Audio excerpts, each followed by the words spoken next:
Ya, halo, assalamualaikum warahmatullahi wabarakatuh. Salam kompak persahabatan bersama Radio Monika Surya Barito FM dan bersama Bung Joyce Bimasina di kesempatan ini malam.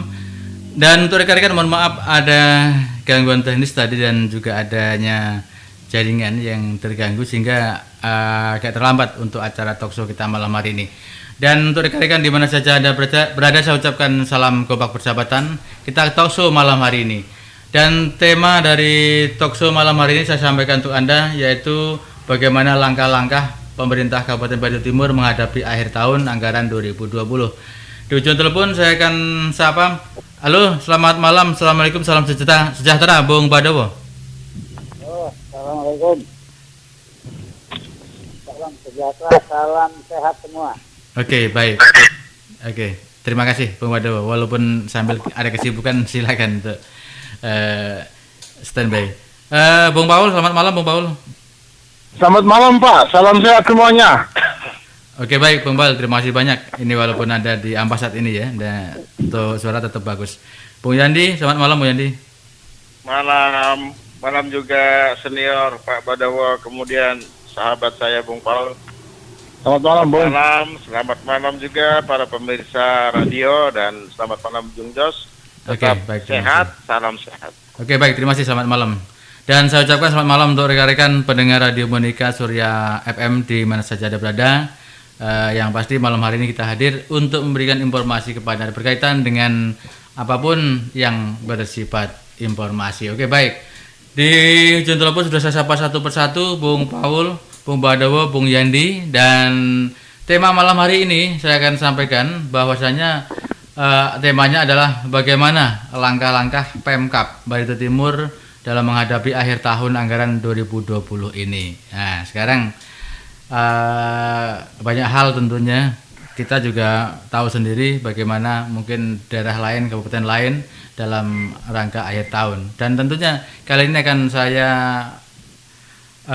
kasih kesempatan Bung Yandi untuk membuka pertemuan ini. Silakan Bung Yandi. Saya ya. Oke, silakan. Ya. Oke. Ya, temanya malam ini mengenai langkah-langkah pemerintah Kabupaten Barito Timur dalam menghadapi akhir tahun anggaran 2020. Oh ya, langkah-langkah Kabupaten Barito Timur menghadapi anggaran tahun 2020. Tema yang sangat sulit sebenarnya. 2020 Bung ya. 2020 ya. Iya, oke. Iya, oke. Oke, ini tema yang cukup unik dan apa ya? Langkah-langkahnya berarti ini terkait dengan yang namanya surat Pak Bupati ya. Iya, betul. Oke. Kebetulan saja saya pegang yang namanya surat Pak Bupati, mungkin Pak Paul juga pegang ya. Karena surat inilah mengenai langkah-langkah menghadapi akhir tahun anggaran 2020. Saya kebetulan di tangan saya ini ada ada surat Pak Bupati nomor 900/579/AKT mendatar BPKAD/2020 dan sifatnya sangat penting. Iya. Perihalnya mengenai langkah-langkah menghadapi akhir tahun anggaran 2020 dan ini ditujukan kepada seluruh pengguna anggaran atau kuasa pengguna anggaran lingkup pemerintah Kabupaten Barito Timur, gitu kan? Iya. Nah, setelah saya baca, saya cermati, ada 2 poin saya melihat di sini yang ada di surat ini, ya kan? Ada 2 poin. Ternyata di surat ini hanya pertama langkah mengenai penerimaan daerah. Apakah itu pendapatan asli daerah, ya kan, yang wajib disetor gitu kan? Kemudian pendapatan asli daerah masing-masing di SKPD, baik tunai maupun yang berada di rekening bendahara, masing-masing SKPD-nya atau pembantunya, yang diperoleh pada periode Januari sampai November, wajib dan segera disetorkan ke Bank Kalteng cabang Tamiang Layang. Nah, itu perintahnya, langkahnya, ya kan? Kemudian untuk pendapatan asli daerah yang diperoleh di bulan Desember 2020 ini paling lambat disetorkan tanggal 23 Desember 2020, jadi ke tanggal 23 nanti, gitu.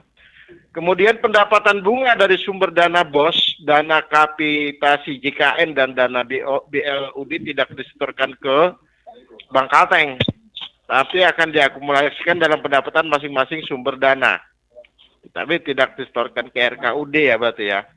Nah, kemudian jika ada pengembalian sisa belanja dari sisa uang persediaan ini UP ya, serta pengambilan sisa TUP ke RKUD paling lambat disetorkan tanggal 23 Desember.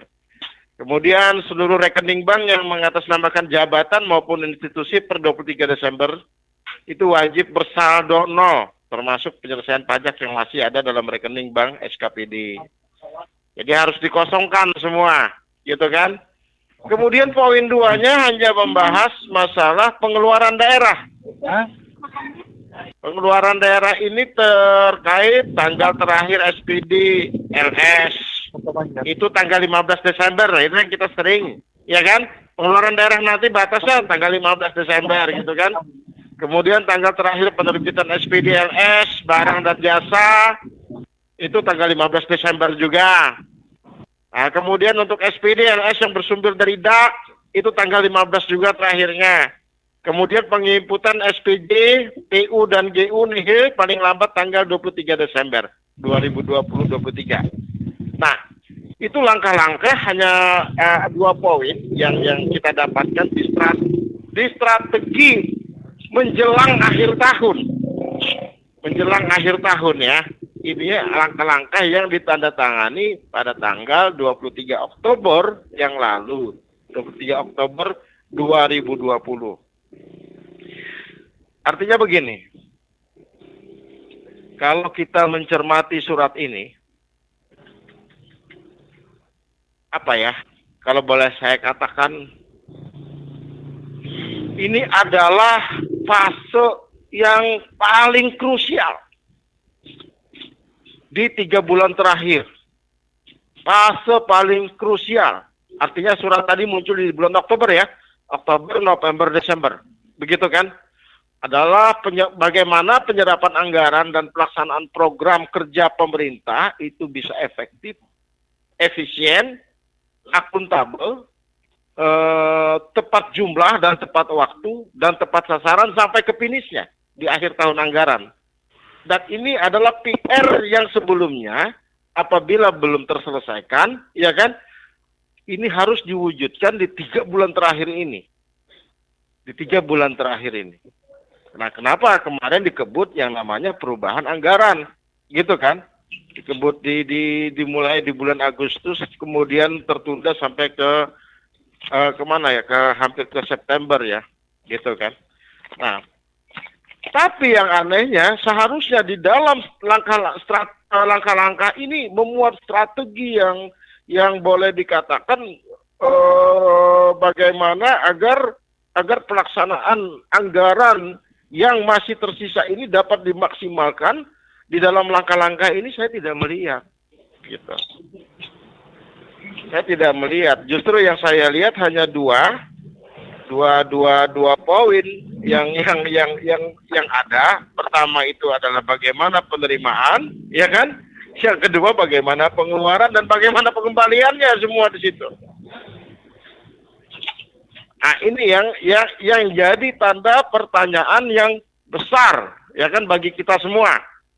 Karena apa? Karena ini masa-masa yang sangat krusial sekali.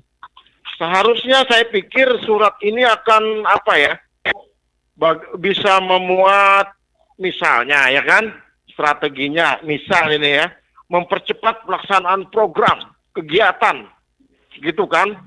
Kemudian mempercepat proses pengadaan barang jasa. Gitu kan. Nah, dalam kepala saya kan, waduh, strategi untuk menjelang akhir tahun akan ngebut, akan full gas menjelang akhir finish, gitu kan. Kemudian mempercepat dan meningkatkan ketepatan penyaluran dana bantuan sosial, bansos dan bantuan pemerintah, banper namanya, gitu kan. Nah, ini yang tidak saya lihat. Nah, termasuk misalkan strategi terakhir ini bagaimana meningkatkan kualitas belanja melalui peningkatan efisiensi dan efektivitas. Itu kalau dalam istilah ekonominya value for money. Nah, artinya maaf bila saya salah karena basic saya bukan ekonomi, gitu kan. Kemudian jika ada dokumen-dokumen yang harus segera diselesaikan dalam 3 bulan inilah, karena surat itu keluar di Oktober, 23 Oktober gitu kan. Nah, kemudian harus banyak melakukan penyesuaian perencanaan dan pelaksanaan anggaran. Meningkatkan efektivitas pelaksanaan kegiatannya. Ini semua diserba kebut nih. Serba kebut di bulan-bulan yang krusial saya namakan. Tapi sayangnya saya tidak melihat ini. Justru saya lihat dan saya baca adalah hanya 2 poin. Ya kan? Yang saya baca adalah penerimaan daerah, ya kan? Bagaimana pengembaliannya, batas tanggalnya, gitu kan? Kemudian pengeluaran daerah. Sampai tanggal berapa ada ditentukan pengeluaran ini ditentukan rata-rata tanggal 15. Memang ada yang sampai tanggal 23 untuk penginputannya. Bukan pengeluaran duitnya tapi penginputannya tanggal 23 gitu kan. Nah, saya melihat ini bukan strategi, tapi namanya tetap langkah-langkah menghadapi akhir tahun anggaran 2020. Ini juga setiap tahun juga begitu gitu kan. Apabila kita simak isi surat ini, saya sangat tertarik sih. Berdasarkan peraturan Direktur Jenderal Perbendaharaan Kementerian Keuangan Republik Indonesia nomor Permendatar 20/PB/2020 tentang pedoman pelaksanaan penerimaan dan pengeluaran negara pada akhir tahun anggaran 2020 dan menindaklanjuti peraturan tersebut di atas, maka langkah-langkah dalam menghadapi akhir tahun anggaran 2020 di lingkup pemerintah Kabupaten Brebes Timur adalah sebagai berikut, yang 2 poin tadi, begitu kan? Padahal bila kita membuka kembali, ya kan? Membuka kembali peraturan peraturan Direktur Jenderal Perbendaharaan di Kementerian Keuangan ini, banyak sekali poin-poinnya. Banyak sekali strategi-strategi yang bisa diambil di dalam ketentuan itu, gitu. Bila kita mengacu pada peraturan yang ada, gitu kan. Nah, saya tidak melihat ini akhirnya. Apa yang terjadi saya juga tidak tahu, gitu kan. Seharusnya langkah-langkah inilah yang harus diambil mengacu pada peraturan itu. Peraturan itu juga mengacu bagaimana untuk mempercepat penanganan pelaksanaan anggaran. Nah, sehingga mungkin bisa agar pagu anggaran itu tidak minus. Ya kan? Agar pagu anggaran itu tidak berkelebihan. Begitu kan? Tidak banyak sisa. Nah, kalau kita mengacu pada peraturan itu, ya kan, banyak hal-hal yang bisa diambil sebagai strategi mengenai langkah-langkah akhir tahun. Saya tidak melihat kalau yang 2 poin ini hanya sebatas penerimaan negara, batasnya tanggal berapa, pengeluaran negara batasnya tanggal berapa, inputnya tanggal berapa, hanya itu langkah-langkahnya. Dan itu juga nggak usah pakai, itu juga setiap tahun sudah ada yang begitu. Cuma langkah-langkah strategi untuk mengejar PR yang masih belum terlaksana, program yang sebelumnya itu ternyata tidak ada di dalam surat ini. Begitu Bung Jos. Mungkin senior dan Bung Paul bisa menambahkan. Oke, baik. Oke, terima kasih Bung Yandi. Sudah luar biasa. Bung Paul bisa ditambahin, Bung? Iya Pak, kalau saya terima kasih untuk Pak Yandi.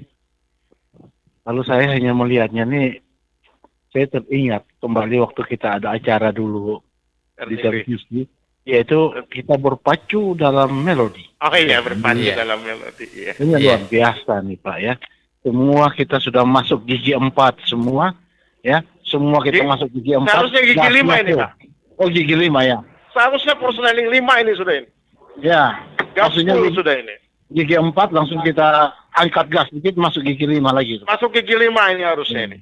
Jadi yang kondisi yang begini ada lagi himbauan kita yang berikutnya, saya pikir waduh ini lengkap betul nih Pak. Nah, ini yang berikutnya, ya ini juga momen-momen ini saya ingat waktu saya masih jadi atlet Pak. Ini momen-momen krusial sekali nih kalau kita lihat nih, seperti di sudah masa-masa injury time aja nih. Ya, artinya 45 menit pertama dilewatin itu adalah menit-menit yang menegangkan. Ya ini masa injury time kita nih. Jadi semua saya juga melihat berakhirnya di tanggal 15 Desember dan kalau nggak salah tanggal 23. Jadi angka 15 dan angka 23 ini betul-betul sangat keramat saya lihat nih Pak. Jadi semua kita harus berpacu nih Pak. Iya, betul. Jadi kadang-kadang saya kalau kembali yang ini, mengingat statement yang ini, saya kembali juga mengingat bagaimana merintihnya kemarin Pak Kadis Sosial itu. Waduh, kalau kemarin itu dari tanggal 20 November juga belum ada pembagian itu, di atas tanggal 20 ini sudah ngeri-ngeri sedap kata beliau. Nah ini sudah sebentar lagi nih Pak. Jadi begini Pak Paul, Ya. ketika saya cermati, saya baru dapat surat ini ya. Ketika saya cermati, ya sudahlah masyarakat jangan berharap lagi yang namanya bansos 10.000 paket sembako. Tidak ada strategi itu di dalam sini. Ini surat ini dibuat dari bulan Oktober. Makanya ini kalau saya lihat ini Pak dari lagu Pandas itu judulnya Usah Kau Harap Lagi Saya. Ya betul, jangan berharap lagi sudah. Tidak ada waktu lagi sudah seperti itu. Iya. Jadi masyarakat mohon kesabarannya jika kita bicara 10.000 paket yang tersisa, ya kan, di Dinsos. Dinsos itu kan ada 2 kemarin, ya kan. Pertama itu adalah dari refocusing yang 5,7 M itu ada 1.000 sembako gitu kan. Ya. Yang kedua ini adalah dana dari DID 15,6 M itu adalah 10.000 sembako. Yang 10.000 sudahlah, jangan diharap lagi. Sepertinya memang pertama tidak ada waktu lagi jika melihat tanggal hari ini efektivitas sampai tanggal 15 gitu kan. Yang kedua memang tidak ada langkah-langkah strateginya di dalam surat ini saya lihat memang ini langkah-langkah istilahnya apa ya? Sebenarnya ada sih yang di poin 2 itu bagaimana pengeluaran negara untuk diurus sampai tanggal 15 gitu kan. Tapi dari segi waktu ini hampir tidak memungkinkan lagi. Iya, betul. Dari segi waktu hampir tidak memungkinkan lagi. Kalau saya lihat di surat yang apa namanya yang di poin 2 mengenai pengeluaran daerah ya Pak Paul ya. Ya. Ada sih, tapi tanggal terakhir SPD, LS, BTL, PPKD 15 Desember 2020. Tanggal terakhir penerbitan SPD, LS, barang dan jasa, honorarium, tanggal 15. Untuk SPD, LS yang bersumber dari DAK fisik, DAK non-fisik, dan dana desa adalah 15 Desember 2020. Ya kan? Nah, jadi saya tidak melihat ini justru di sini. Jadi ya, sudahlah jangan berharap masyarakat. Itu saja. Ya, artinya yang harus kita sampaikan masyarakat jangan berharap lagi ada sembako. Ya, artinya Pak, bagi saya tidak jadi masalah.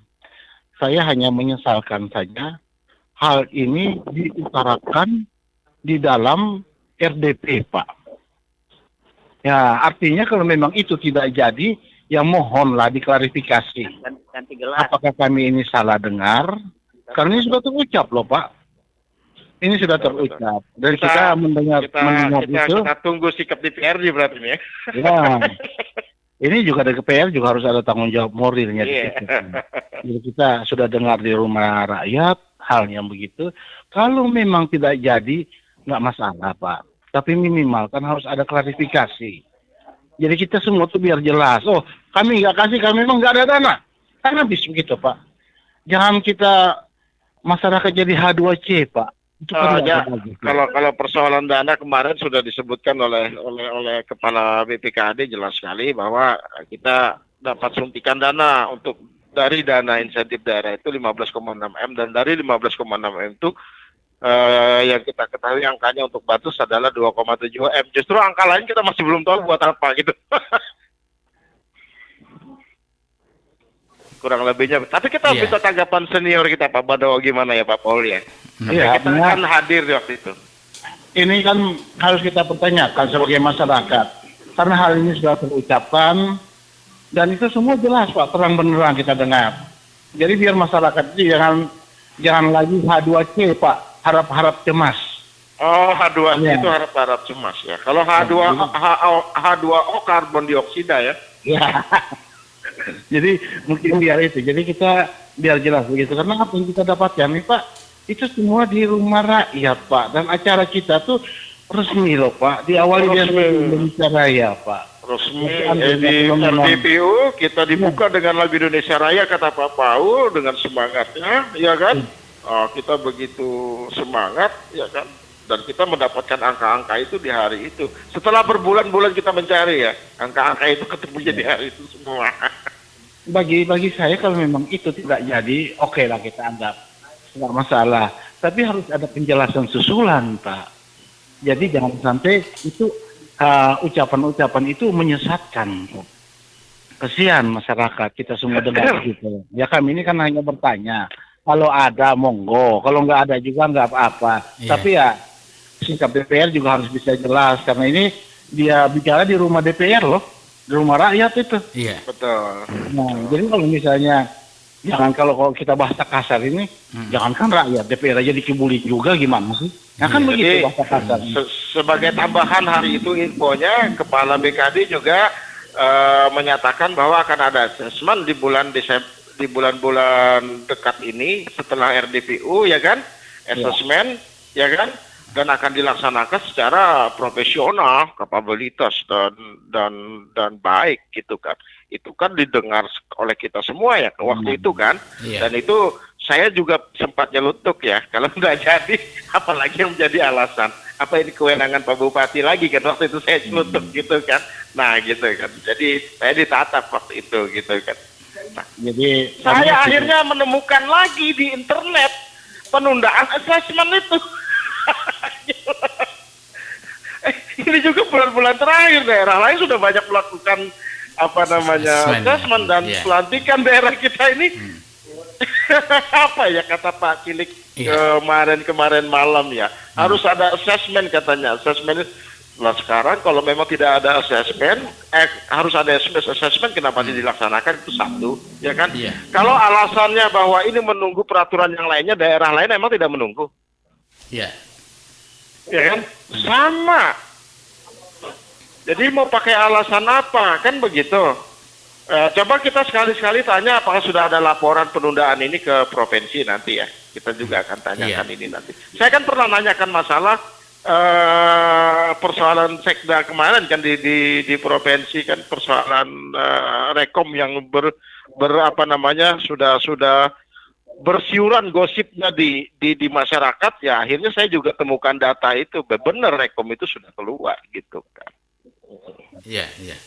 Oke, baik. Bung Yandi dan Bung Paul, berkaitan dengan bantuan sosial yang kemarin sudah kita gembor-gemborkan bahwa ada 10.000 paket untuk masyarakat Barito Timur yang terdampak COVID ini. Memang kalau melihat kenyataan ini ya, yang akhir-akhir ini, yang mana juga jadi polemik dalam arti di sini juga dari konten-konten yang ada kaitannya dengan nasi dan singkong itu timbul gitu ya, berkaitan dengan ini. Ini menurut tanggapan Bang Paul seperti apa nih?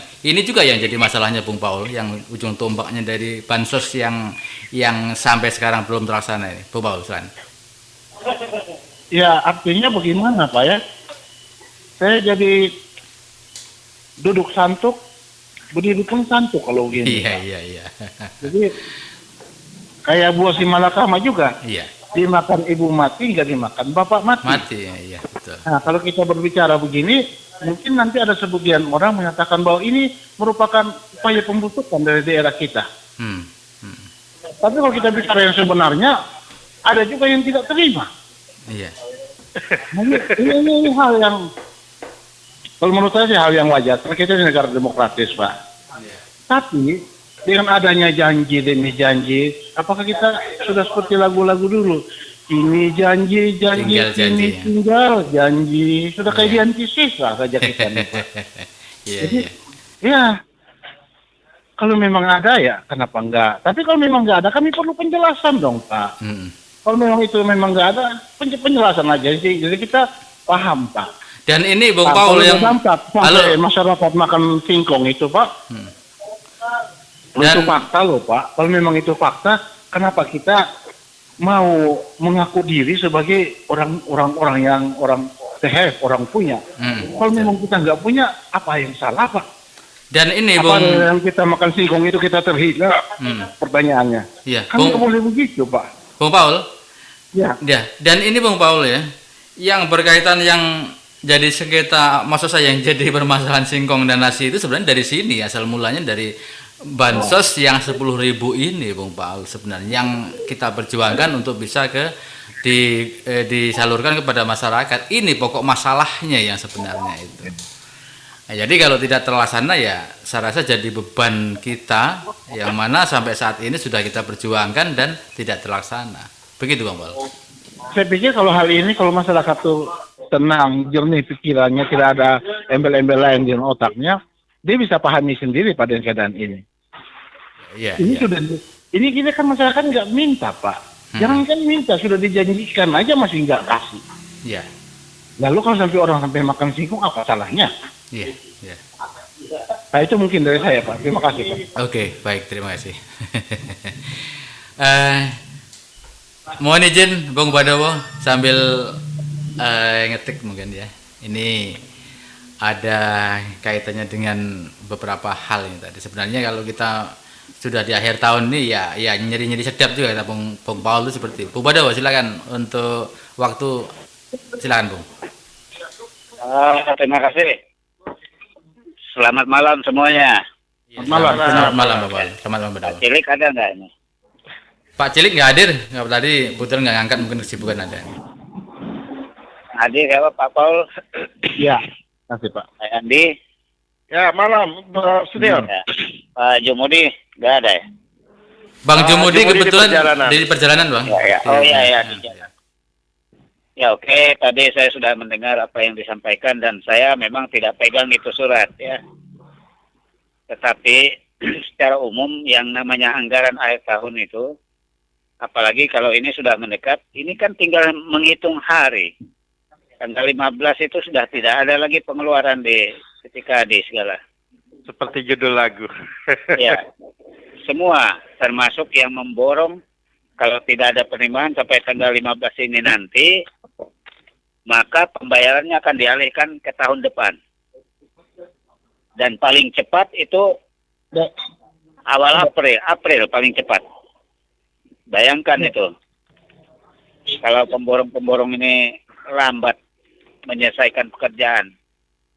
Nah, dengan situasi kondisi alam seperti sekarang musim hujan, mereka akan kejar waktu. Dengan kejar waktu itu belum tentu kualitas pekerjaannya bisa diterima. Dek. Ini bisa ada permainan nanti, yang pengawas-pengawas ini. Iya. Ini tegas saja saya sampaikan. Karena saya pengalaman juga jadi pemborong. Nah, akhirnya apa? Nanti ada temuan-temuan. Dan kita, kalau ada temuan, kita minta ketegasan dari kejaksaan dan kepolisian. Usut tuntas. Dek, ada roti, Pak? Jangan nanti ada permainan-permainan. Roti bakar apa? Ya, karena itu juga nanti termasuk misalnya pekerjaannya baru 70%, dibilangnya 100%. Itu juga korupsi namanya. Nah, jadi hal-hal seperti ini sebetulnya tidak perlu terjadi kalau saja misalnya dari segi pembangunan di bidang infrastruktur. Itu harusnya memang, kenapa tidak bulan April itu sudah lelang. Baru lelangnya bulan Juli, Agustus. Sudah barbar itu sudah hujan terus. Nah, iya. Itu yang bingung kita. Cara berpikirnya itu, pola pikirnya. Kenapa tidak bulan Agustus itu sudah ada lelang dan sudah ada pemenang dan sudah mulai kerja bulan April itu. Jadi tidak mengejar waktunya tidak terlalu kayak orang mau lomba lari. Akhirnya kerjaannya juga amburadul. Nah, itu salah satu ya. Kemudian pencapaian target PAD. Apa yang digenjot? Hah? Desember genjot apa? Sedangkan laporan-laporan itu sudah harusnya sebelum akhir Desember itu sudah masuk. Jadi ketahuan capaian PAD kita untuk tahun 2020 itu berapa? Bisa gitu enggak kira-kira? Nah, dengan cara-cara yang ada sekarang, ya memang bukan bidang saya, bidang keuangan segala macam. Tapi secara logika itu kan sudah bisa diperhitungkan. Nah, kalau sampai misalnya bulan kemarin waktu ketok palu, DPR itu mengetuk palu untuk APBD itu, APBD-nya disetujui, jadi APBD, maka persoalannya adalah berapa sih capaiannya sampai ketok palu itu kemarin? Berapa persen dari target? Jadi kalau tidak mencapai target, masalahnya di mana letak masalahnya? Kelemahannya di mana? Sebetulnya tidak perlu diajarin ini SOPD ini. Sebetulnya mereka paham aja itu. Man, kenapa selalu lembek, lamban. Nah, jadi kalau kita melihat bagaimana pembangunan di daerah kita, akhirnya kita melihat tidak terlalu signifikan pembangunan itu lebih maju. Ya kita melihat kalau kita ke daerah Murung Raya, kemudian Pulau Pisau, kita lewat kalau ke Palangkaraya, bagaimana hebatnya orang punya pembangunannya. Betul, sangat iri kita melihat. Iya. Ya, makanya berulang kali saya sampaikan, di Pulau Pisau itu nggak ada tambang, galian C nggak ada. Kok bisa mereka PAD-nya begitu tinggi? Kemudian APBD-nya bisa di atas 1 triliun.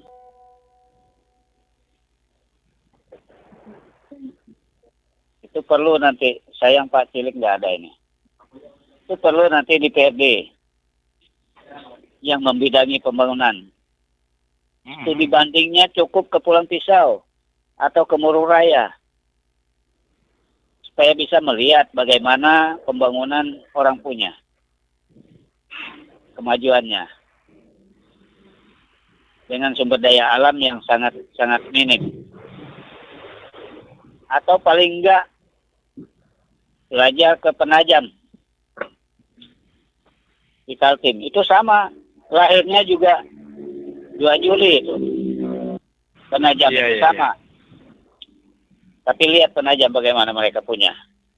Kalau kita lewat, belum sampai Penajam dari Tanjung, dari atas bukit itu sudah kelihatan bagaimana hamparan perkantoran mereka, stadion, kolam kemudian kolam renang yang besar. Orang punya kelihatan kok. Iya. Loh iya, nggak usah jauh deh. Kalau mau studi banding, DPR-nya harus studi banding. Juga bawa orang-orang PU, SOPD yang berkaitan. Kita belajar aja ke Batu Kajang.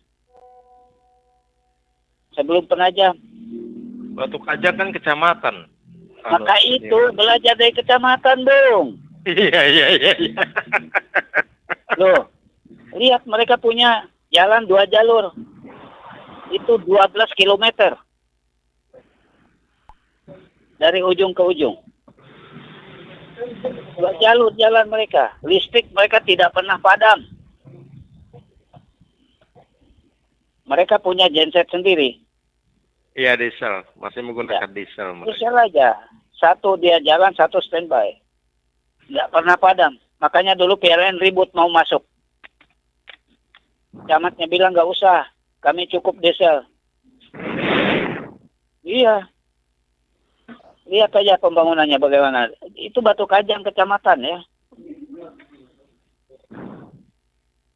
Lalu bank di sana kelihatan. Itu menandakan bahwa ekonomi di situ sangat sangat signifikan kemajuannya. Bank di sana ada Bank Mandiri, Bank BNI, BRI, Bank Pembangunan ya sudahnya. Kemudian ATM mereka lebih banyak dari kita ya. Ya makanya Jumlah ATM-nya ya. lihat aja pembangunan mereka di kecamatan. Begitu bagus. Kalau kita lihat. Jadi Bartim ya kami yang melayang kalau saya lihat jauh kalah dibanding dengan Batu Kajang itu. Itu di mana letak permasalahannya? Padahal kalau dilihat PAD kita seharusnya cukup signifikan. Kenapa? Karena tambang, kemudian galian C, belum lagi perkebunan sawit. Begitu, wah, di sekeliling ini. Nah, jadi ini menjadi pelajaran juga bagi Kabupaten Barito Timur. Kita belajar dari kabupaten-kabupaten yang sudah lebih maju dari kita, walaupun sama-sama lahirnya 2 Juli tahun 2002. Nah, jadi kalau kita melihat hal-hal seperti ini, saya nggak tahu bagaimana lah strateginya untuk misalnya mencapai target PAD yang ini sudah ini sudah Desember. Kemudian bagaimana keuangan yang lain yang bisa dipergunakan untuk penanggulangan misalnya COVID-19 ini kembali. Dengan dana 61 miliar lebih yang baru terpakai 10, sekian. Ini juga perlu diperhatikan, dan sisa dana COVID yang misalnya 50M lebih itu perlu kejelasan kemana, apakah dijadikan silpa atau apa. Saya belum lagi koordinasi, ini Pak Jumudi belum muncul. Koordinasi dengan KPK. Apakah dana COVID yang sisa itu disimpan di mana? Bolehnya.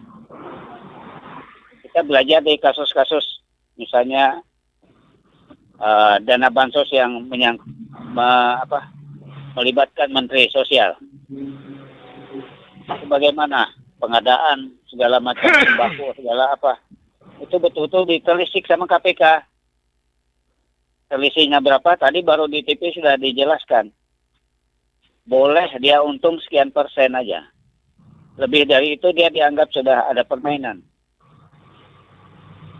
Nah, jadi di sananya ditelisik KPK. Ya. Harusnya di Bartim juga perlu ditelisik sama KPK itu. Pak Jumudi harus kontak dengan KPK. Karena dia ada channel dengan bagian pengaduan di sana. Saya juga ada channel. Cuman saya minta Pak Jumudi untuk menelisik.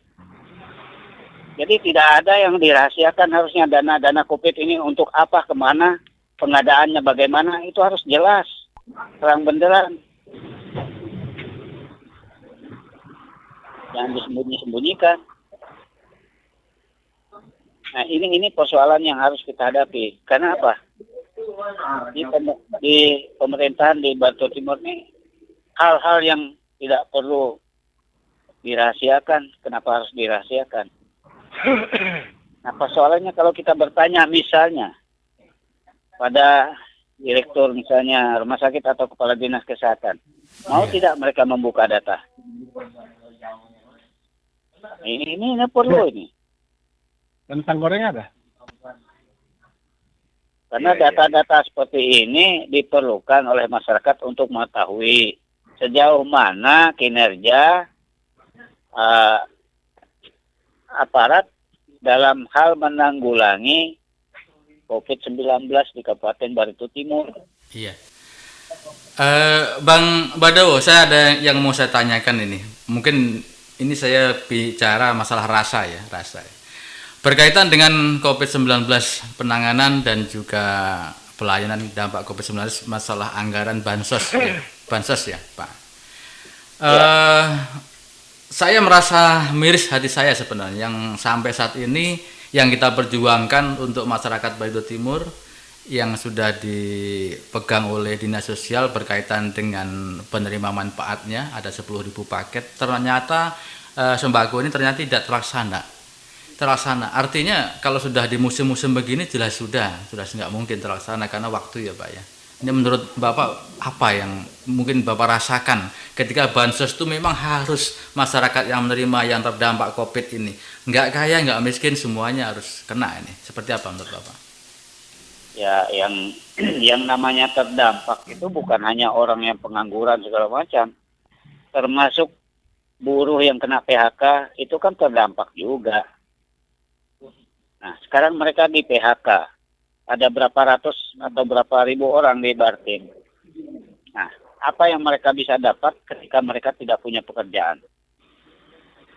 Ya, kalau pesangonnya dibayar sesuai aturan, kalau tidak, itu kan jadi masalah juga. Nah, mereka-mereka inilah yang sebenarnya juga harusnya dapat bantuan sosial itu.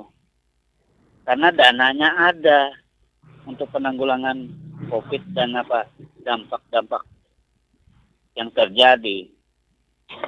Kita tidak bicara kalau tidak ada dana. Tapi kalau ada dana yang katanya 61 M itu harusnya digunakanlah. Kenapa? Kalau sasarannya tepat dan memang penggunaannya sesuai dengan apa yang diperlukan oleh masyarakat, saya pikir tidak ada masalah. Ya kan? Yang jadi masalah itu kalau satu paket sembako misalnya dianggarkan misalnya 500.000, tetapi ternyata setelah dicek itu hanya 250.000. Nah, ini yang jadi masalah. Nah, tadi di TV dijelaskan oleh pakar-pakar hukum bahwa keuntungan itu mencapai sampai 10-15% itu tidak dipermasalahkan. Yang dipermasalahkan itu kalau harga misalnya satu paket 500.000, tapi ternyata harga yang sebenarnya harga real di pasaran hanya 250.000. Itu yang jadi masalah. 100% bedanya. Nah, itu yang bisa bikin masalah. Kalau Mohon izin senior. misalnya si pengadaannya bisa mengadakan misalnya untung 15%, ya itu wajar. Sesuai aja. Iya. Mohon izin Jadi senior. saya juga merasa miris kalau melihat hal seperti ini. Kenapa? Ya memang dulu ini kita terbuka aja. Kita tidak subjektif ya, kita objektif. Nah, dulu saya dapat 100 paket dari bupati, ya, diantar oleh ajudan untuk dibagi ke masyarakat yang terdampak. Saya tidak laksanakan, tapi apakah dana dari mana itu saya nggak tahu waktu itu. Nah, dibagi, ternyata kurang. Saya bilang, kenapa kalian kok minta-minta terus? Tuh Pak, ini kami memang terdampak. Kami tidak punya pekerjaan. Nah, makanya ada 2 kali waktu itu saya dapat dari bupati untuk dibagi. Terus terang uangnya saya nggak tahu dari mana, ya. Tapi yang dibagi itu orangnya ada dan saya punya daftar siapa-siapa yang terima. Dan yang menerima ini memang rata-rata yang memang terdampak. Nah, kalau hal seperti itu dilaksanakan betul di lapangan, tepat sasaran dan siapa penerimanya jelas, saya rasa tidak ada masalah. Apalagi kalau sampai 10.000 paket ya. Saya tidak tahu apakah ketersediaan 10.000 paket itu sudah tersedia atau belum. Misalnya berasnya ada nggak? Atau 10.000 paket itu apa saja isinya? Apa minyak goreng, ada gula, atau ada telur? Ya kalau ada telurnya, kalau sampai 2 bulan ya busuk nanti. Iya.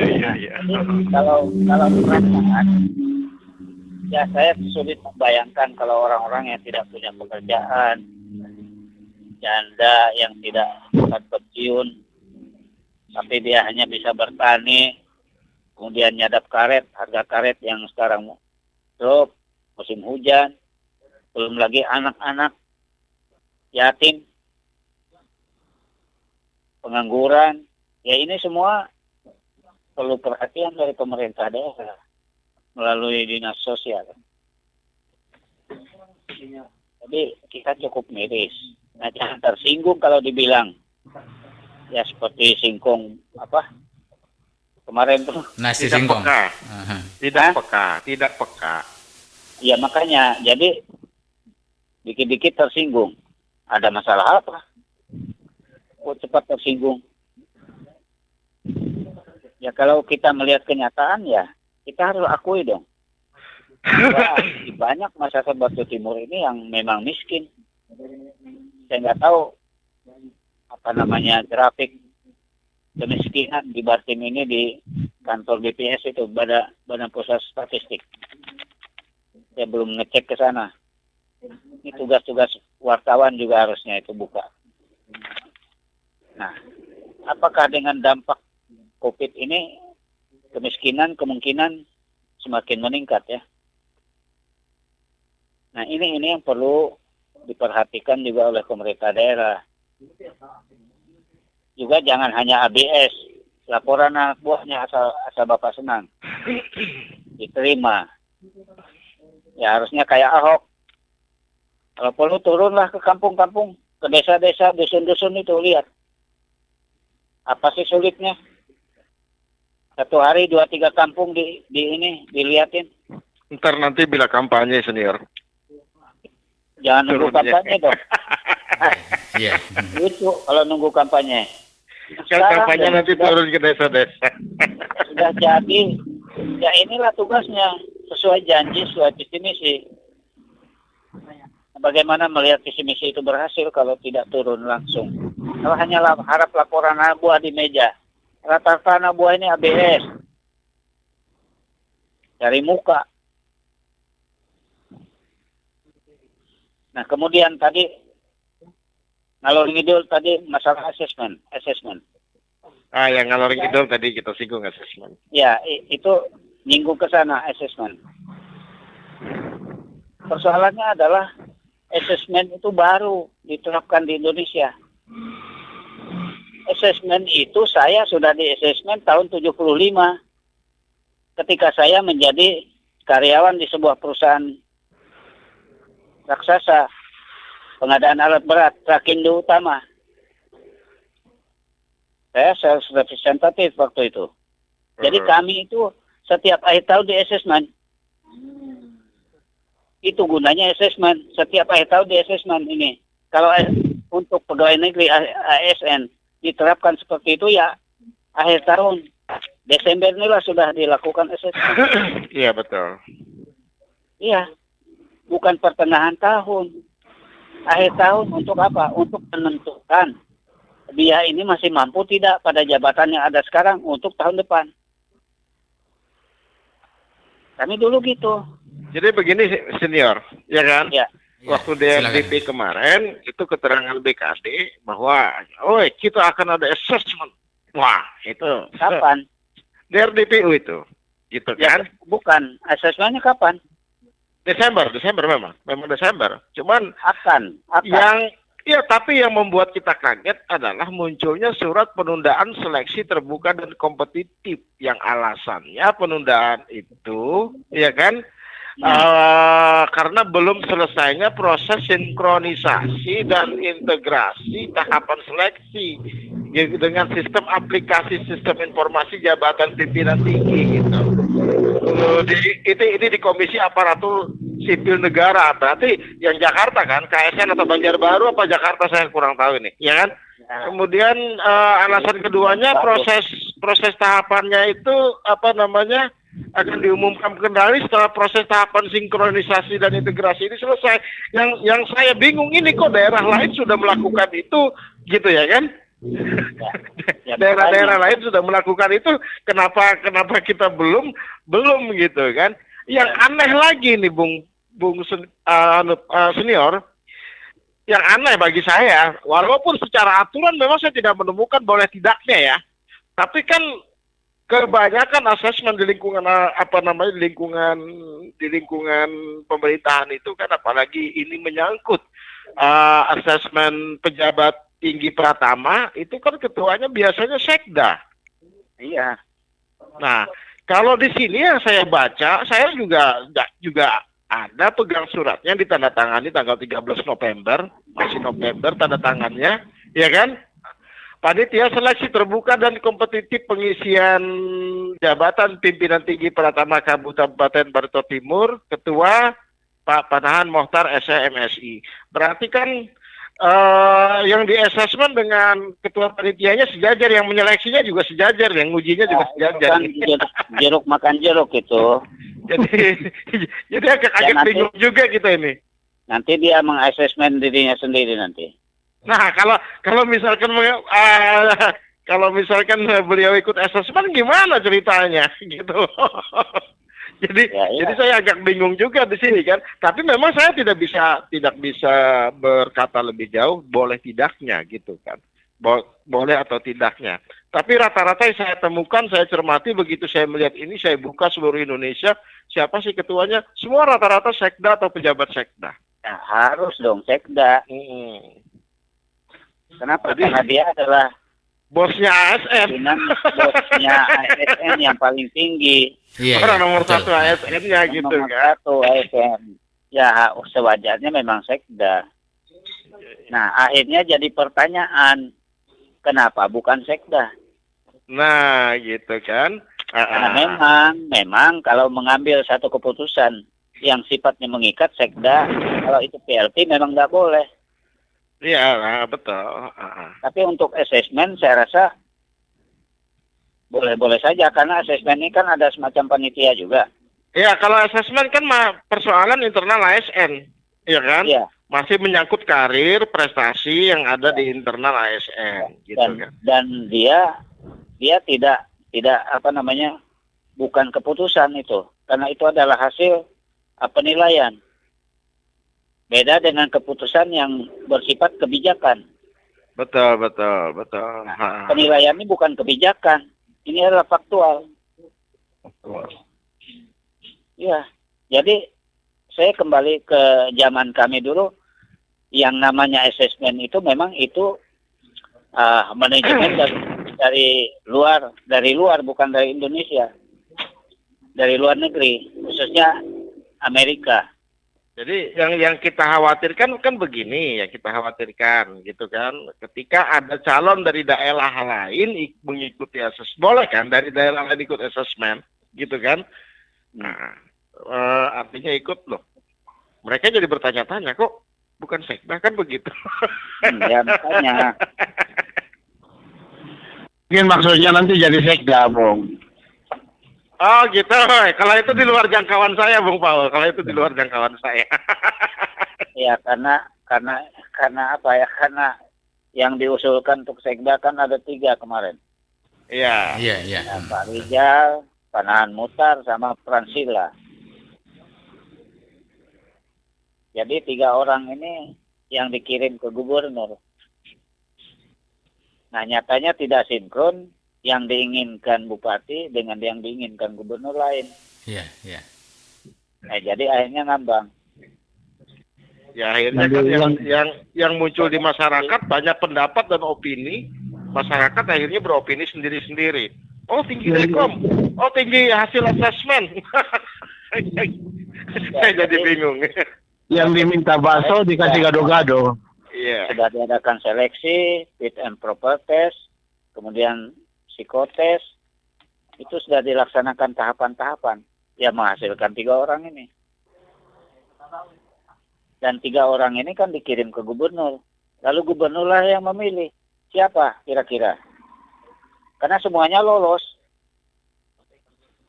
Betul. Yang dipilih akhirnya tidak sesuai dengan apa yang dikehendaki. Nah, tapi ambisi, ini bukan lagi ambisi, ambisius. Iya. Ambisius ya. Semua orang punya ambisi. Tapi kalau sudah namanya ambisius, itu sudah kelewat batas keinginan itu. Iya, Iya, oke. iya, iya. Oke, oke. Jadi kalau misalnya ketua nanti tetap ditunjuk orang yang bukan yang berkompeten, itulah sulitnya nanti. Oke, oke. Bagaimana dia menilai dirinya sendiri nanti. Assessment itu kan penilaian. Iya, iya. Betul. Jadi kalau di negara-negara lain assessment itu sudah berjalan puluhan tahun, ratusan tahun. Amerika itu sejak Amerika berdiri dia sudah melakukan sudah terhadap pegawai-pegawai negeri mereka, termasuk juga kepada pegawai-pegawai yang ada di perusahaan-perusahaan swasta. Ya. Atau mungkin Bung Yandi boleh saya selipan sedikit, Pak? Iya, silakan Bung Paul. Silakan. Mungkin ada adopsi cara militer, Pak, di sini. Jadi kalau di militer tuh biar kita sama-sama kopral, ketika kita bertugas, saya sudah satu pangkat di atas dia, Pak. Jadi mungkin ini walaupun sama-sama, mungkin beliau dianggap sebagai lebih tinggi. Ya ratingnya mungkin ya. Iya. Lebih senior. Iya. Iya, Iya. kalau di militer dan di Polri itu lebih tegas. Dia satu lifting aja nggak boleh dia. Harus di atas. Iya. Jadi secara hierarkis tidak bisa, yang di bawah lifting tidak bisa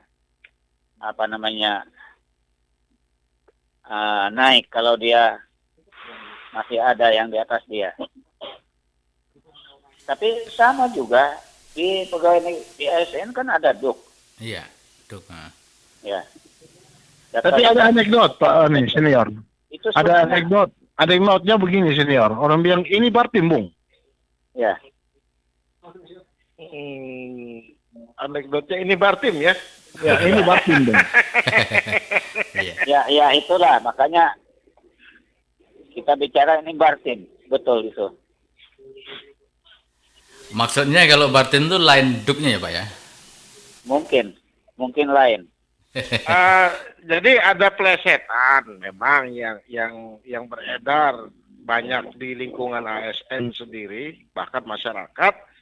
Duk itu sebenarnya kan daftar urutan kepangkatan. Iya, sebetulnya. Iya, iya. Tapi betul. akhirnya tren diplesetkan oleh banyak orang daftar urutan kedekatan. Iya. Ya. Oke, daftar urutan kedekatan ya. Oke, Nah, baik. itu urusan mereka yang memplesetkan. Aku bukan pegawai, aku bukan ASN. Iya. Gitu Oke. kan? Oke, baik. Atau duit kenceng. Kenapa? Duit kenceng. Oh, Duitnya kenceng. duitnya kenceng Oke, ya. kenceng. Ya, itu kan beredar di masyarakat macam-macam akhirnya. Macam-macam akhirnya gitu. Nah, inilah makanya untuk menghilangkan berbagai macam kecamuk pendapat di masyarakat, harusnya bagaimana Bupati tegas menyatakan A Iya. atau B. Nah, kalau sudah begitu kan sudah selesai itu barang. Jadi Sesuai tidak- peraturan kita perundang-undangan. belum tahu ini LT yang ada ini sampai kapan. Pejabat Sekda ini mungkin sampai Desember ini ya. Rasa-rasanya ini. Atau sampai tidak pelantikan salah. gubernur yang baru. Dalam aturan perundang-undangannya ada masa waktunya. Dia hanya 3 bulan senior. Sebulan ya memang. Iya. Nah, persoalannya 3 bulan, kemudian ini kan gubernur sehabis pemilihan ini kan dia kembali. Jadi kan ceritanya begini, kalau diulas balik ya. Kalau boleh kita ini diskusi bebas aja ya malam ini ya. Iya, iya, oke, Ya. silakan. Jadi begini, waktu itu kan ada yang namanya awal seleksi jabatan sekda ya, pejabat tinggi Pratama gitu kan, diikuti oleh 3 atau 4 orang. 3 orang aja ya fixnya gitu kan. Nah, itu ada yang namanya Pak Panahan, ada Pak Rija, kemudian ada Pak satunya Pak Fransila gitu kan. Nah, Ada satu mengundurkan diri. ya betul. Itu juga gosipnya sudah sampai ke masyarakat ya karena mundur gitu kan. Nah jadi istilahnya 3 itu kemarin ternyata semuanya lolos gitu kan. Ya. Semuanya Iya, lolos. Tanggal saya ingat tuh bulan Agustus kalau tidak salah ada pelantikan ya waktu itu ya. Ya. Agustus September gitu kan pelantikan. Undangan itu kan untuk termasuk pelantikan sekda kalau tidak salah karena pejabat tinggi pratama gitu kan. Ternyata tidak jadi dilantik gitu kan dengan alasan bahwa hasil dari KSN belum keluar gitu kan. Tapi dari gosip yang beredar setelah pelantikan gitu kan ternyata bukan persoalan KSN. Kalau rekom sudah keluar kan sebenarnya sudah bisa dilakukan pelantikan. Iya. Gitu kan. Ternyata sebelum terjadi pelantikan itu rekom itu sudah keluar gitu di tanggal 28 atau 29 gitu kan. Saya lupa tanggalnya karena sudah lama. Nah, yang jadi pertanyaan orang-orang ini kan kemudian diangkatlah PLT. Loh, lulus sudah 3-3-nya. Rekom sudah ada. Ya kan? Kenapa diangkat PLT? Tunjuk aja salah satunya. Jika ingin menentang rekom, tunjuk yang 2. Gitu kan? Jika ingin sesuai rekom, nantilah sesuai rekom. Gitu kan? Cuman tentu ada konsekuensi masing-masing gitu kan. Tapi tidak menghambat anggaran ke depannya dulu. Gitu kan? Akhirnya kan anggaran yang seharusnya di bulan Agustus clear. Jadi tertunda ke bulan berikutnya clearnya. Gitu kan? Ya. Nah, itu kan juga menghambat namanya. Akhirnya kalau Agustus, September menghadapi triwulan 4 lagi kita, gitu kan? Nah, ini kan persoalan-persoalan akhirnya tertunda semua banyak. Gara-gara persoalan politis, gitu kan? Saya anggap persoalan politis ini sudah. Karena apa? Ini bukan persoalan menyangkut peraturan perundang-undang berdasarkan peraturan perundang-undang lain sudah menyangkut persoalan politis, gitu kan? Nah, ketika ini berlarut-larut, pada saat itu Kepala BKAD di statementnya, BKAD kemarin, wah ini kan cuma 15 hari, gitu kan. Jadi diangkatlah PLT. Loh, ketika berjalan ini berbulan-bulan gitu loh.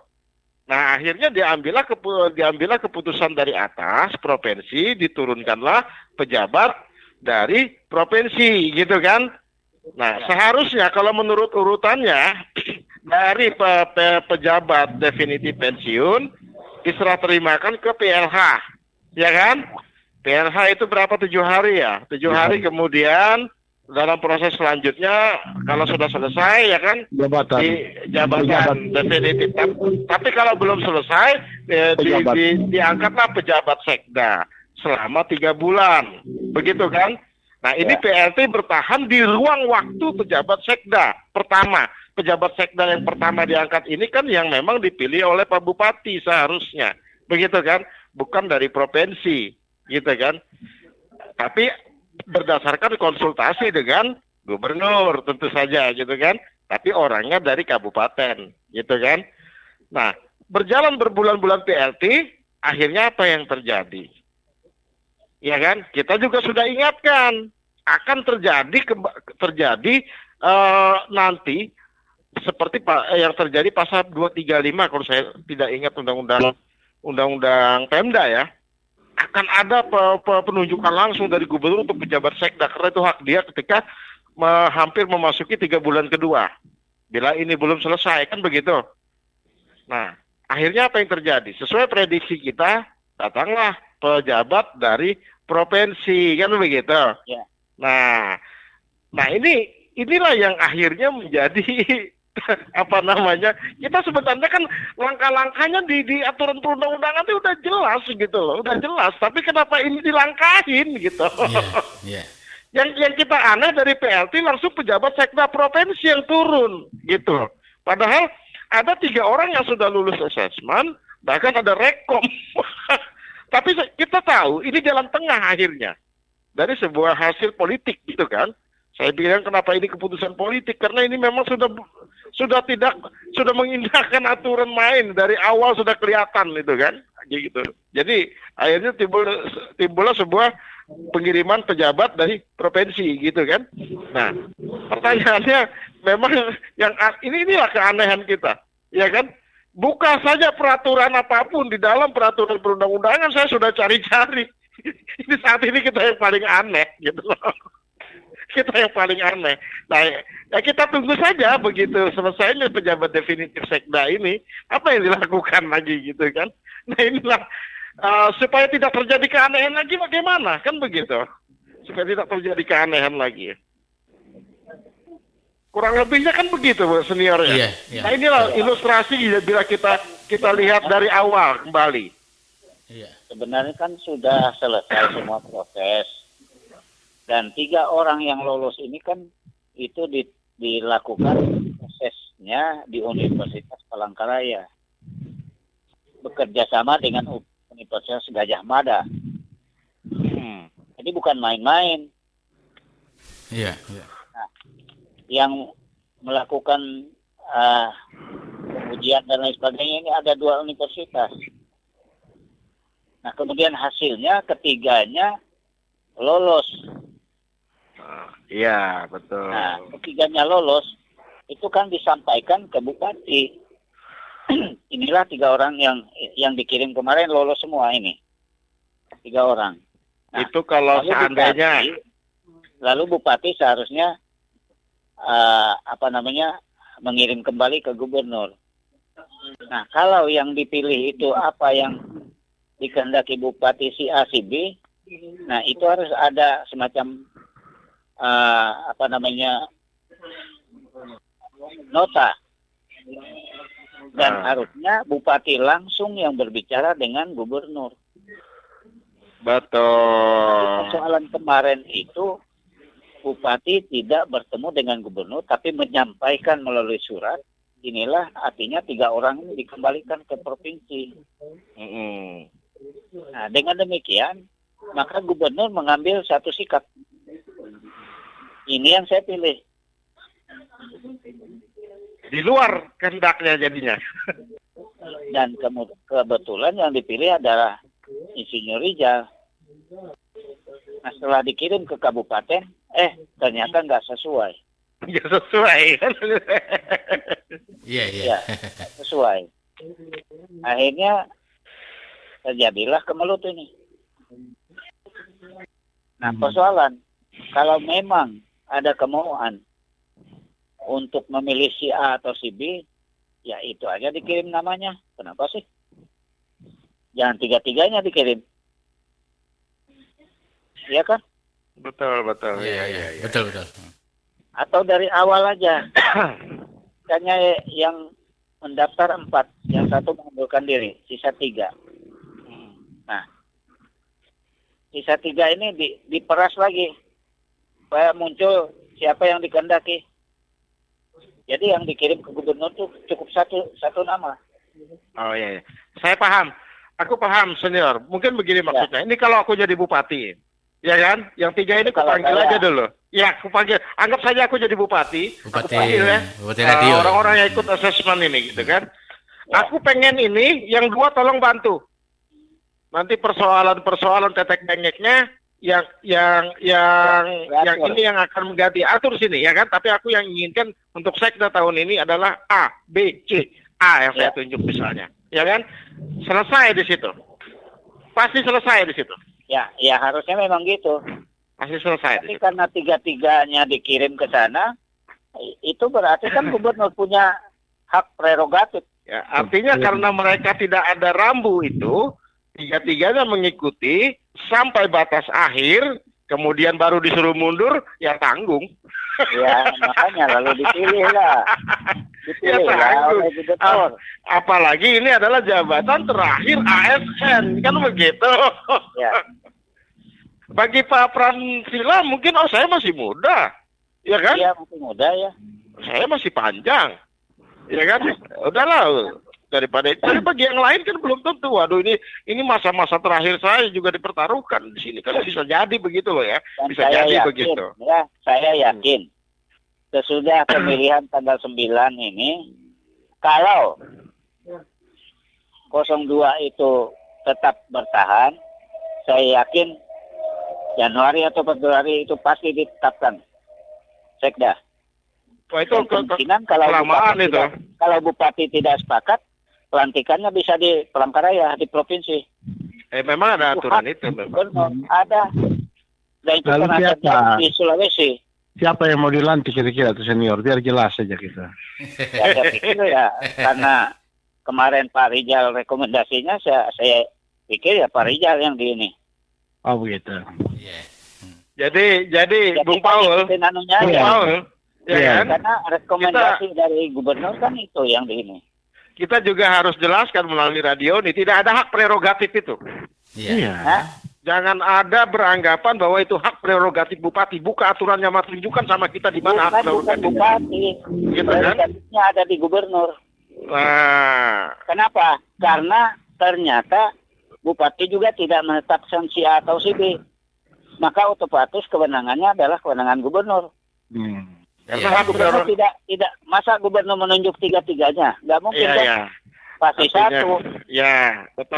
Dan Artinya, apa yang sudah dipilih oleh gubernur ya itu yang dia rekomendasikan kemarin. Kita tidak membela siapa-siapa. nah, ada bela, cuman sesuaikan Ya, makanya. aturan aja gitu loh, Ya, ya kita kan? lihat aturan. Aturan. Nah, dengan sudah direkomendasikan oleh gubernur, berarti inilah orang yang harus dilantik. Gitu. Nah, makanya sekarang ada konflik kepentingan. Tapi ya bukan berarti kalau tidak tabrak aturan. Ya, makanya kalau nabrak Iya, aturan kan ada sanksi administrasi. Iya kan? Oh Bukan iya, berarti kan? Kalau besok saya dilaporin masalah ini, saya buka yang mana-mana ditabrak. laporin apa? Iya, iya. Oke. Ya, kalau yang gini-gini dilaporin, yang lapor nih kira-kira konslet ini dia punya syarat. Oke. Ya dikit-dikit lapor. Apa? Lama-lama ayam bekokok pun dilapor itu. Iya. Oke. Oke, Kalau baik. saya dilapor ya silahkan aja. Oke, baik. 1 Oke, jam itu mungkin saya sampaikan ya. 1 jam 46 menit. Masih ada beberapa menit. Bung Paul, silakan Bung. Sebelum itu Bung, sekaligus closing statement silakan.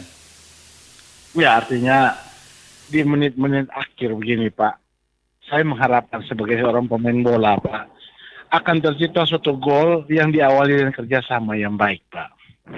Ya kalau kerjasama yang baik ya, bola dari gawang ya, penjaga gawang ke pemain belakang ke lapangan tengah lalu dibikin umpan terobosan lalu terjadi gol, itu luar biasa Pak. Jadi kita menonton juga seolah-olah ikut terlibat langsung dalam permainan tersebut. Nah ini kan kita sudah di menit-menit akhir, sudah di injury time nih Pak. Makanya kita berharap apa yang kita lakukan, apa yang kita sudah berpacu dan melodi ini semuanya endingnya indah begitu Pak. Jadi indah pada saat yang tepat. Ini yang kami harapkan juga Pak. Walaupun ya Pak, ini kan saya sebagai pribadi, saya juga hanya ingin bertanya Pak. Karena apa yang sudah disampaikan dalam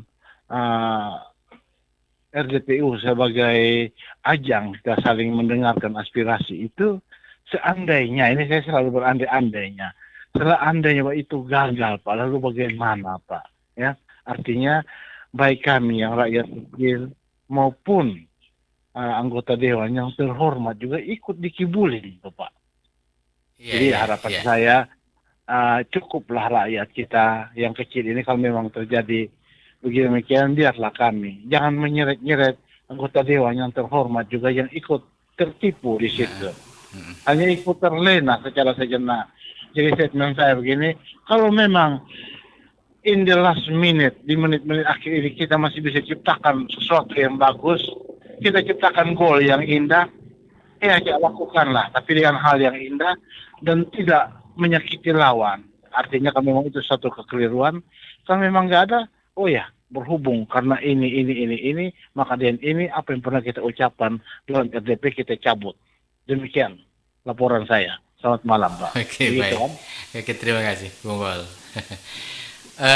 Bung Bado, silakan Bung, ada waktu untuk Anda, silakan. Halo, Bung Bado. Halo. Bung Bado, ada waktu untuk Anda sekaligus closing statement, silakan.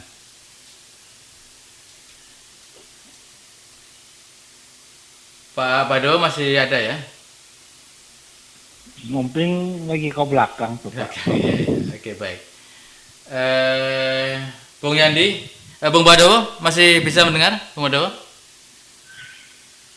Oke, baik kalau demikian. Bung Yandi, sekaligus ditanggapi Bung Paul tadi berkaitan apa yang ditanyakan dan juga closing statement, silakan. Oh, Bung Paul tadi ada bertanya ya? Iya, ada pertanyaan sedikit tadi. Boleh diulang sedikit aja. Ya, artinya ini yang kita sudah didengarkan dalam RTP ini akan dilaksanakan. Pertanyaan saya itu kalau tidak terjadi, sudah di menit akhir gini, kira-kira apa Pak? Apakah cukup aja kami yang rakyat kecil ini yang merasa tertipu, tapi janganlah sampai anggota dewan yang terhormat ikut tertipu juga. Itu pertanyaan saya Pak. Kalau tidak jadi, seandainya kalau memang jadi ataupun bagaimana, alangkah baiknya, kami tidak jadi karena ada begini. Jadi ada penjelasannya. Itu ya maksud saya tuh Pak. Berkaitan dengan bantuan sosial itu, Bung Yandi ya. Iya. Oke. Ya, saya mengerti jadinya. Iya, silakan. Setiap apa yang dilakukan oleh kepala daerah itu sebenarnya tercermin dari program dan apa yang tertuang di dalam anggaran. Ya kan? Baik itu di dalam peraturan daerah yang memuat tentang program rencana pembangunan tahunan dan di perubahan jika memang terjadi. Apabila ini nanti terlaksana dengan baik, tentunya masyarakat juga cukup puas. Tapi pertanyaan Bung Paul kan bagaimana ini jika tidak bisa, sebagian banyak yang tidak bisa dilaksanakan. Ini tentu nanti berefek pada pertanggungjawaban, ya kan? Nah, seperti hal yang saat ini faktanya kita lihat, kita menunggu gongnya tutup buku, gitu kan? Gongnya tutup buku. Apakah pembangunan ini boleh dikatakan berhasil dari refleksi perdanya itu sendiri yang mengatur tentang anggaran, ya kan? Kemudian perubahan anggaran, kemudian termasuk langkah-langkah strategi terakhir menjelang akhir tahun, ini tentu akan terjawab nanti pada saat pertanggungjawaban anggaran kepala daerah di hadapan wakil-wakil kita di PRD, ya kan? Jika di mata masyarakat saja sudah dikatakan ini gagal, seperti yang sudah sering Bung Jubudi katakan, ya kan? Nah, apakah suara dan lagu masyarakat ini akan seirama dengan suara dan lagu di PRD? Begitu kan? Nah, kita tunggu sikap di PRD. Mau tidak mau kita tunggu sikap di PRD. Kenapa? Ya kan? Karena ujung palunya nanti ada di DPRD. Apabila mereka terima pertanggungjawaban itu dengan mulus, ya kan? Ya berarti perjuangan masyarakat selanjutnya akan lebih berat. Begitu kan? Perjuangan masyarakat selanjutnya akan lebih berat. Tapi apabila seirama antara masyarakat dengan DPRD bahwa apapun faktanya kita melihat pembangunan yang sering digelontorkan oleh Bung Jumudi dan Bung Tuyum ini adalah gagal, gitu kan? Maka resikonya adalah bagaimana sikap DPRD untuk bisa melakukan langkah-langkah politik lebih lanjut, gitu kan. Salah satunya adalah interpelasi, di mana interpelasi ini akan ada membuat investment gitu kan. Nah, itu yang bisa saya berikan gambaran, Bung Paul. Ya, makasih. Hal itu, iya. Terima kasih, Bung. Yang kedua, terkait dengan tema malam ini, ya kan? Iya. Jelas malam ini mengulas tentang apa yang dinamakan langkah-langkah kebijakan pemerintah Kabupaten Barito Timur di akhir tahun 2020. Saya tidak mau berbicara terlalu jauh, tentu langkah-langkah itu sesuai surat Pak Bupati, begitu kan? Saya hanya melihat ada dua langkah di situ. Pertama ada langkah penerimaan negara, yang kedua adalah pengeluaran negara. Hanya membicarakan tanggal batas akhir pengeluaran itu tanggal berapa, penerimaan itu tanggal berapa. Saya tidak melihat ada strategi lain, ya kan, untuk melakukan langkah-langkah lebih jauh bagaimana mengumpan lambung sebuah bola di mana ini adalah waktu-waktu yang sangat urgent dan krusial gitu kan, mengejar pekerjaan-pekerjaan yang belum sempat terselesaikan di triwulan ketiga atau triwulan sebelum-sebelumnya, itu diselesaikan di triwulan keempat. Nah, itu yang tidak saya lihat. Bahkan ada beberapa pekerjaan mungkin ini diragukan untuk pelaksanaannya, seperti 10.000 pembagian bansos yang sudah diprogramkan dan memang sudah anggarannya 2,7 M disiapkan sebagaimana diketahui dalam rapat dengar pendapat kemarin di DPRD. Saya juga terakhir ada mendengar ada yang namanya pelatihan pakan, ya kan? Ada bibit ikan ini tongnya saya sudah lihat di foto-fotonya, banyak tong tuh ya. Tong yang entah gimana untuk 10 kecamatan kali untuk pemeliharaan bibit ikan, dan itu kan ada program juga pelatihan pakan gitu kan. Nah, apakah program pelatihan ini juga sudah bisa direalisasi, karena itu menyangkut mengumpulkan banyak ratusan orang mungkin gitu kan. Bukan main-main itu. Apakah program ini juga bisa terlaksana? Kemudian saya belum melihat ada program pelaksanaan waktu refokusi di 5,7 M yang untuk pelaksanaan pasar murah terbatas. Gitu kan, operasi pasar terbatas di mana programnya pasar murah sebagaimana statement PLT Kadis Perdagangan saat itu. Gitu, saya tidak melihat ini juga program ini dilaksanakan, dan banyak beberapa program lainnya yang harus dipertanyakan dan sangat panjang bila kita bahas satu persatu begitu kan. Nah, jadi yang intinya adalah saya melihat banyak program yang termasuk yang program-program visi misi di Kabupaten Barito Timur 2018-2023 sepertinya dimasukkan dalam program pandemi COVID gitu kan. Seperti ayam petelur gitu kan. Kemudian ada program bibit-bibit gitu kan. Dan itu kan saya lihat di visi misi program pembangunan Kabupaten 2018-2023, ya kan? Artinya itu sudah sebenarnya harus dipisahkan dengan pekerjaan yang terkait dengan COVID. Tapi saya melihat itu justru dilakukan saat pandemi ini, gitu kan? Nah, itu yang saya juga cukup aneh dan akan saya cermati lebih lanjut tentunya, apakah ini dibenarkan atau bagaimana, apakah ini bijak atau tidak, gitu kan. Saya akan cermati ini juga lebih lanjut. Nah, dalam sebuah closing statement tentu saja saya mengingatkan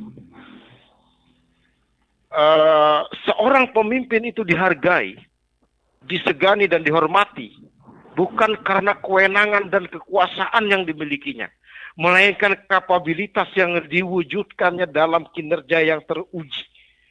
Dan hanya satu hal yang harus kita cermati, ya kan? Pemimpin yang baik harus siap berkorban untuk memperjuangkan kebebasan rakyatnya. Nelson Mandela. Selamat malam. Assalamualaikum warahmatullahi wabarakatuh. Salam sejahtera dan salam. Oke, baik, terima kasih Bung Yandi, terima kasih Bung Badowo dan juga Bung Paul. Salam sejahtera untuk Anda, selamat malam, dan kita akan jumpa lagi di lain waktu kesempatan. Assalamualaikum warahmatullahi wabarakatuh.